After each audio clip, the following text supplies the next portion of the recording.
ഇത് സോണിയുടെ LCD 32EX500 എന്ന് പറഞ്ഞ മോഡലാണ്. 32 ഇഞ്ചസ് ആണ്. ഇതിനകത്ത് പറഞ്ഞ മെയിൻ ഫീച്ചേഴ്സ് എന്ന് വെച്ചാൽ മോഷൻ ഫ്ലോ 100 Hz എന്ന് പറയുന്ന ഫീച്ചേഴ്സ് വരുന്നുണ്ട്. അതായത് ഫാസ്റ്റ് മൂവിങ് പിക്ചർ കുറച്ചും കൂടെ ഡീറ്റെയിൽ ആയിരിക്കും. ലൈക്ക് ഫുട്ബോൾ കാണുമ്പോഴും ബോളിവുഡ് ഫിലിംസ് കാണുമ്പോൾ കുറച്ചും കൂടെ ഡീറ്റെയിൽ ആയിട്ട് നല്ല സ്മൂത്ത് ആയിട്ട് പിക്ചർ നമുക്ക് കാണാം. നെക്സ്റ്റ് വരുന്നത് ഫുൾ HD. LCD സെഗ്മെന്റിൽ LCD പാനൽ 1 മെഗാപിക്സൽ പാനലിലുണ്ട്, 2 മെഗാപിക്സൽ പാനലിലുണ്ട്. ഇതിനകത്ത് വരുന്നത് ഇത് ഫുൾ HD ആണ്, അതായത് 2 മെഗാപിക്സൽസ്.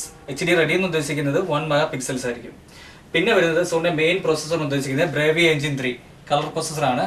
അതായത് better contrast, better colour, best picture ക്ലാരിറ്റിക്ക് വേണ്ടിയാണ് ഈ Bravia Engine 3 എന്നുള്ള പ്രോസസ്സർ യൂസ് ചെയ്യുന്നത്. Next segment intelligent picture plus. നമ്മുടെ നോർമൽ കേബിൾ അല്ലെങ്കിൽ ഡിഷ് TV അതൊക്കെ യൂസ് ചെയ്യുവാണെങ്കിൽ അതിനകത്ത് വരുന്ന ഗ്രെയിൻസ് ഒക്കെ റെഡ്യൂസ് ചെയ്യാൻ വേണ്ടിയും ഡിലീറ്റ് ചെയ്ത് കളയാൻ വേണ്ടിയും യൂസ് ചെയ്യുന്ന മെയിൻ ഒരു പ്രോസസ്സറാണ് ഇന്റലിജന്റ് പിക്ചർ പ്ലസ് എന്നുള്ളത്. അതുകൂടാതെ അതിനകത്ത് ചാനൽസിന്റെ സിഗ്നൽ കാണിക്കും, അതിന്റെ ക്വാളിറ്റി സിഗ്നൽ എഴുതി കാണിക്കും. അതിനകത്ത് ഒരു ചാനൽസ് സിഗ്നൽ കാണിക്കും. പ്ലസ് അതുകൂടാതെ എംബഡ് നോയ്സ് റിഡ്യൂസർ.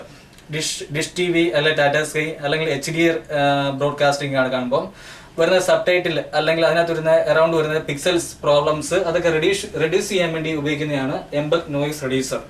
പിന്നെ നെക്സ്റ്റ് സെഗ്മെന്റ് സോണിക്കകത്ത് വരുന്നത് USB എന്ന് പറഞ്ഞ ഓപ്ഷനാണ്. USB-ക്കകത്ത് നമുക്ക് JPEG ഫോട്ടോ സപ്പോർട്ട് ചെയ്യും. പിന്നെയുള്ളത് MPEG-2 മൂവി സപ്പോർട്ട് ചെയ്യും, MP3 മ്യൂസിക് സപ്പോർട്ട് ചെയ്യും.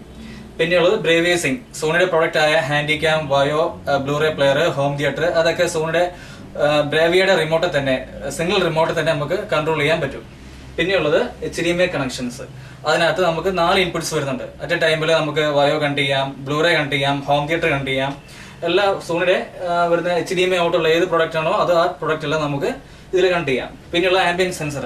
ആംബിയൻറ്റ് സെൻസർ ഉദ്ദേശിക്കുന്നത് നമ്മുടെ റൂമിലെ ലൈറ്റിനനുസരിച്ച് കളർ, കോൺട്രാസ്റ്റ്, ബ്രൈറ്റ്നസ്, പിക്ചറിനെ ബേസ് ചെയ്തുള്ള കാര്യങ്ങൾ ഓട്ടോമാറ്റിക്കായിട്ട് അഡ്ജസ്റ്റ് ചെയ്യും. പ്ലസ് അതുകൂടാതെ അതനുസരിച്ച് അഡ്ജസ്റ്റ് ചെയ്യുന്ന കൂടാതെ അതിന്റെ പവർ കൺസപ്ഷൻ ഓട്ടോമാറ്റിക്കായിട്ട് കുറയുകയും ചെയ്യും.